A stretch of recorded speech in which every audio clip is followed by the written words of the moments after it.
নূহ নবীকে আল্লাহ তাআলা বলবেন ইয়াউমা ইউদআ নূহুন ইয়াউমাল কিয়ামা। আল্লাহ তাআলা কিয়ামতের ময়দানে নূহ নবীকে ডাকবে। নূহ নবী বলবে ফায়াকুলু লাব্বাইকা ওয়া সা'দাইকা ইয়া রাব্বি, ও আমার প্রতিপালক আমি আপনার সামনে উপস্থিত। আল্লাহ তাআলা ডাক দিয়া বলবেন নূহ হাল বাল্লাগতা, হে নূহ নবী তোমাকে আমি ৯৫০ বছর হায়াত দান করেছিলাম। নূহ নবী রে, তোমার উম্মতের সংখ্যা অধিকাংশই দেখা যায় পাপিষ্ঠ, নাফরমান, কাফের ও বেঈমান। হাল বাল্লাগতা, তুমি কি তাবলীগ করো নাই? উলামায়ে কেরাম যারা আছে, হাল বাল্লাগতা এর অর্থটা বুঝে আসবে, তুমি কি দ্বীনের দাওয়াত পৌঁছাও নাই? তাবলীগ শব্দের অর্থ হলো পৌঁছায়া দাও। তুমি কি তাবলীগ করো নাই? বুখারী শরীফ থেকে ইবারত বলতেছি, আমার জবান থেকে বানায়া বানায়া বলি নাই। ফায়াকুলু নাম, নূহ নবী বলবে হ্যাঁ আমি তাবলীগ করেছি।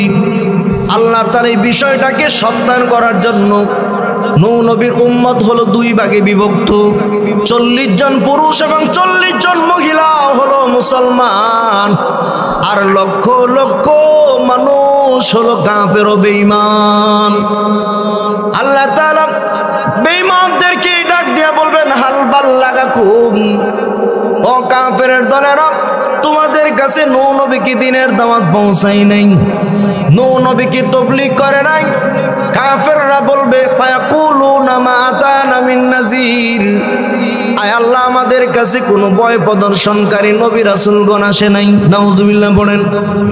হে মুসলমান বলেন, নূহ নবী তাদের কাছে তাবলীগ করছে কিনা? বলেন, তাবলীগ করেছে, কিন্তু তারা নূহ নবীকে মানে নাই, অহংকার করে তারা কুফরির মধ্যেই তারা সীমাবদ্ধ ছিল। আল্লাহ তাআলা বলবেন হে নূহ, তারা তো বলতেছে তুমি নাকি তাদের কাছে দ্বীনের দাওয়াত দাও নাই। তুমি যদি আজকে আমার হাত থেকে বাঁচতে চাও তাহলে তোমার সাক্ষী উপস্থিত করো। তখন নূহ নবী বলবে আমার 40 জন পুরুষ এবং 40 জন মহিলা আমার সাক্ষী রয়েছে। কাফেররা বলবে আয় আল্লাহ, আমরা নূহ নবীর এই সাক্ষীকে আমরা মানব না। কেন? ও তার উম্মতরা তো তারে বাঁচাবার জন্য আমাদের কাছে মিথ্যা সাক্ষী উপস্থাপন করবে, এই জন্য আমরা এই সাক্ষী মানব না। আল্লাহ তাআলা তখন ডাক দিয়ে বলবেন মাইয়া শাহাদুলাকা, হে নূহ, আল্লাহর আদালত থেকে যদি বাঁচতে তুমি চাও তাহলে তোমার আরো কোন সাক্ষী উপস্থিত আসেনি? সুবহানাল্লাহ বলেন। নূহ নবী বলবে ফায়াকুলু মুহাম্মাদুন ওয়া উম্মাতুহু, আমার সাক্ষী আছে মুহাম্মদ সাল্লাল্লাহু আলাইহি ওয়াসাল্লাম এবং তার উম্মতগণ। সুবহানাল্লাহ কইবেন না? এই কথাটা আল্লাহ তাআলা বলেন ওয়া কাযালিকা জাআলনাকুম উম্মাতাও ওয়াসাতাল লিতাকুনু শুহাদা আলান নাস ওয়া ইয়াকুনার রাসূলু আলাইকুম শাহীদা। আল্লাহ তাআলা কোরআনে কারীমে বলে দেন সূরাতুল বাকারা 2য় পারা 1ম পৃষ্ঠার মধ্যে, হে মুহাম্মদ সাল্লাল্লাহু আলাইহি ওয়াসাল্লামের উম্মতগণ, আমি আল্লাহ তোমাদেরকে কত দামি উম্মত বানাইছি। জাআলনাকুম উম্মাতাও ওয়াসাতা, আমি আল্লাহ তোমাদেরকে মধ্যম পন্থা উম্মত বানাইছি। এই হাদিসের ব্যাখ্যায় বুখারী শরীফ 2য় খণ্ড কিতাবুত তাফসিরে ইমাম বুখারী রাহমাতুল্লাহি আলাইহি বলেন মধ্যম পন্থা উম্মত, ওয়াসাতনের ব্যাখ্যা হল আল আদলু, ইনসাফগার উম্মত আল্লাহ তাআলা বানাইছে। ও কেমন ইনসাফগার উম্মত বানাইছে? ও মুহাম্মদের একজন ইনসাফগার উম্মত যদি চায় সারা পৃথিবীতে ইনসাফ কায়েম করার জন্য, আল্লাহর নবীর একজন উম্মতই যথেষ্ট সারা পৃথিবীতে ইনসাফ প্রতিষ্ঠা করতে। এত ইনসাফগার উম্মত কেন বানায় দিয়েছে? আল্লাহ তাআলা পরবর্তী শব্দে বলেন লিতাকুনু শুহাদা আলান নাস, যাতে করে তোমরা পূর্ববর্তীগণের পক্ষে তোমরা সাক্ষী হয়ে যেতে পারো। হাসরের ময়দানে নূহ নবী তার উম্মত নিয়ে বিপদে পড়বে, মূসা নবী তার উম্মত নিয়ে বিপদে পড়বে, ইউনুস নবী তার উম্মত নিয়ে বিপদে পড়বে, জাকারিয়া নবী তার উম্মতকে নিয়ে বিপদে পড়বে, হারুন নবী তার উম্মতকে নিয়ে বিপদে পড়বে, ইব্রাহিম নবী তার উম্মতকে নিয়ে বিপদে পড়বে, ঈসা নবী তার উম্মতকে নিয়ে বিপদে পড়বে। যত নবী রাসূলগণ হাসরের ময়দানে বিপদে পড়বে, প্রত্যেক নবীর সাচ্চা মুসলমান উম্মতের পক্ষে আল্লাহ তাআলা আমার নবীর উম্মতকে সাক্ষী হিসাবে কবুল করেছে। এবার আসুন আল্লাহর আদালতে আবার চলে যায়। আল্লাহর আদালত, আল্লাহ তাআলা কি বলেন? মাইয়া শাহাদু লাকা, নূহ তোমার কোন সাক্ষী আসেনি? নূহ ডাক দিয়া বললেন, মুহাম্মাদুন ওয়া উম্মাতুহু, মুহাম্মদ সাল্লাল্লাহু আলাইহি ওয়াসাল্লাম হলেন আমার সাক্ষী এবং তার উম্মত। আল্লাহ তাআলা বলবে, যাও যাও সাক্ষী উপস্থিত করো আপনার আমার নবীর কাছে। নূহ নবী দৌড়ায় চলে যাবেন, নবী গো বিপদে পড়ে গেছি, আমি 950 বছর কালিমার দাওয়াত দিলাম, আমার উম্মত বলে আমি নাকি কালিমার দাওয়াত দেই নাই, আমার সাক্ষী তো গ্রহণযোগ্য হয় নাই, আমার উম্মত সাক্ষী দিছে তারা সেই সাক্ষী মানে নাই, আমি তো এখন আপনাকে সাক্ষী বানাইছি এবং আপনার উম্মতকে সাক্ষী বানাইছি।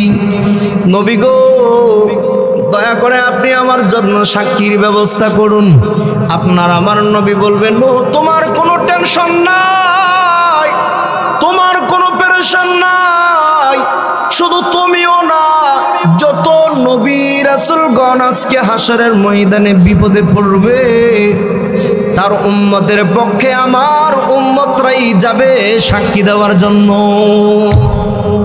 এই কথাটা আল্লাহ বলেন, ওয়াকাযালিকা জাআলনাকুম উম্মাতাও ওয়াসাতান লিতাকুনু শুহাদা আলান নাস ওয়া ইয়াকুনার রাসূলু আলাইকুম শাহীদা।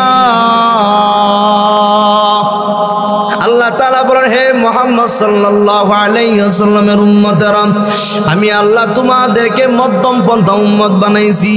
কেন বানাইছি জানো? যাতে করে অন্য নবীগণের উম্মতের পক্ষে সাক্ষী দিতে পারো। তোমাদের সাক্ষীও যদি যথেষ্ট না হয়, ওয়ায়াকুনার রাসূল আলাইকুম শাহীদা, তোমাদের নবী তোমাদের পক্ষে সাক্ষী দিয়া দিবে। এই আয়াতের ব্যাখ্যায় আসুন আবার আল্লাহর আদালতে যাই। এই দিক দিয়া নূহ নবীকে আল্লাহর নবী বলবেন, হে নূহ তুমি চলে যাও, তোমার উম্মতের পক্ষে সাক্ষী দেওয়ার জন্য আসতেছে আমার উম্মত।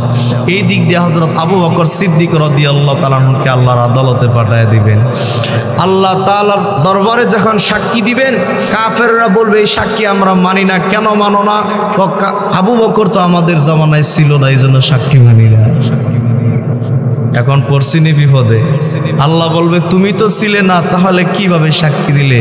তুমি যদি বাঁচতে চাও, যে তোমার পড়াইছে সে তারে নিয়ে আসো। আবু বকর সিদ্দিক রাদিয়াল্লাহু তাআলা আনহু আল্লাহর নবীর কাছে দৌড়ায়া চলে যাবেন, নবী গো বিপদে পড়ে গেছি, আমি নাকি তাদের জামানায় ছিলাম না। আল্লাহর নবী বলেন, চিন্তার কোনো কারণ নাই, কারণ আল্লাহ বলেন, ওয়াকাযালিকা জাআলনাকুম উম্মাতাও ওয়াসাতান লিতাকুনু শুহাদা আলান নাস। এতটুকু আয়াত দিয়া উম্মতের সাক্ষী গ্রহণযোগ্য। এবার নবী সাক্ষী দেওয়ার জন্য যাবে। আল্লাহ বলেন, ওয়া ইয়াকুনার রাসূলু আলাইকুম শাহীদা, তোমাদের রাসূলও সাক্ষী হয়ে যাবে। এবার এই আয়াতের ব্যাখ্যায় চলুন আল্লাহর আদালতে আবার চলে যাই। আল্লাহর আদালতে আপনার আমার নবী যখন দাঁড়ায় যাবে, আল্লাহ তাআলা বলবেন, নবী গো আপনি কেন আজকে এত বড় আদালতে উপস্থিত হয়েছেন? আপনার আমার নবী ডাক দিয়া বলবে, ও মালিক ইয়াউমিদ্দিন, ও বিচার দিনের মালিক, ও আমার পরওয়ারদিগার আল্লাহ, আমি হযরত নূহ নবীর পক্ষে সাক্ষী দেওয়ার জন্য উপস্থিত হয়েছি। সুবহানাল্লাহ পড়েন। কি সাক্ষী দিবেন? সাক্ষী দিচ্ছি নূহ নবী একদিন নয়, 2 দিন নয়, 100 বছর নয়, 200 বছর নয়, 1 লাগাতরে 950 বছর কালিমার দাওয়াত দিয়েছে, তারা কালিমা পড়ে মুসলমান হয় নাই। তখন কাফেররা বলবে, আয় আল্লাহ, আমরা মুহাম্মদের সাক্ষীও মানি না। কেন মানো না? মুহাম্মদও আমাদের জামানায় ছিল না। তখন আল্লাহ তাআলা বলবেন, নবী গো, তারা তো ঠিকই বলেছে, আপনি তো তাদের জামানায় ছিলেন না, তাহলে কেন আপনি সাক্ষী দিলেন? কিভাবে দিলেন? এত বড় পাওয়ার আপনাকে কে দান করছে? এবার আপনার আমার নবী ডাক দিয়া বলবেন, ও দয়াময় আল্লাহ, এই পাওয়ার কোন নবী রাসূল আমাকে দেয় নাই, এই পাওয়ার কোন ফেরেশতা আমারে দেয় নাই, এই পাওয়ার স্বয়ং আল্লাহ নিজে আপনি আমাকে দান করেছেন।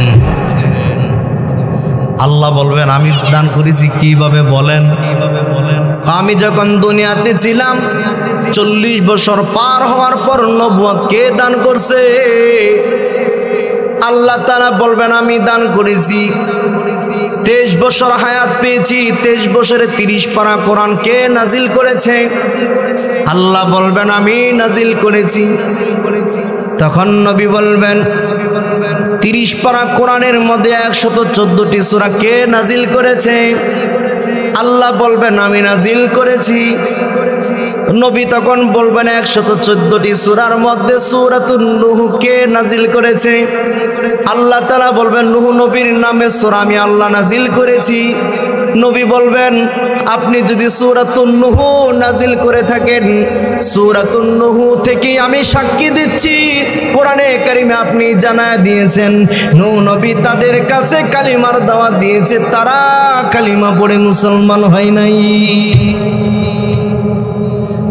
আল্লাহর নবী সাক্ষী যখন এইভাবে উপস্থাপন করবে, আল্লাহ বলবেন, পয়গম্বর ঠিকই বলেছেন, আপনার সাক্ষী সত্য, আপনার উম্মতের সাক্ষীও সত্য। নূহ নবী তাদের কাছে তাবলীগ করেছে, কিন্তু কাফের বেঈমানগুলো তারা কালিমা পড়ে মুসলমান হয় নাই। এখন আল্লাহ যখন এই কথা বলে দিবে, তখন কাফেররা বলবে, আল্লাহ আসলে আমরা কাছে তাবলীগ করছেন, কিন্তু আমরা পাবলিক হয়েছিলাম, আমরা তাবলীগ গ্রহণ করি নাই, মূসা নবীর দাওয়াত আমরা কবুল করি নাই, এই জন্য আমরা আজকে কাফের ও বেঈমান হয়ে গেলাম। তাহলে এই লম্বা হাদিস থেকে বলেন, তাবলীগের কথা হাদিসের মধ্যে আছে না নাই? সবাই জবান খুলে বলেন, আছে না নাই? তাহলে তাবলীগ অবশ্যই সত্য। তাবলীগ অস্বীকার করার মতো কোনো মায়ের বেটাই জমিনের মধ্যে জন্ম হয় নাই।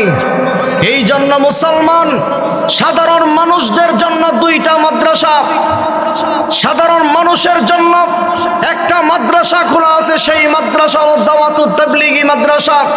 মাসে 3 দিন 1 সাল করে লাগিয়ে দিন শিক্ষা করার উত্তম একটা পথ খোলা রয়েছে, সেটা হলো দাওয়াতুত তাবলীগ মাদ্রাসা।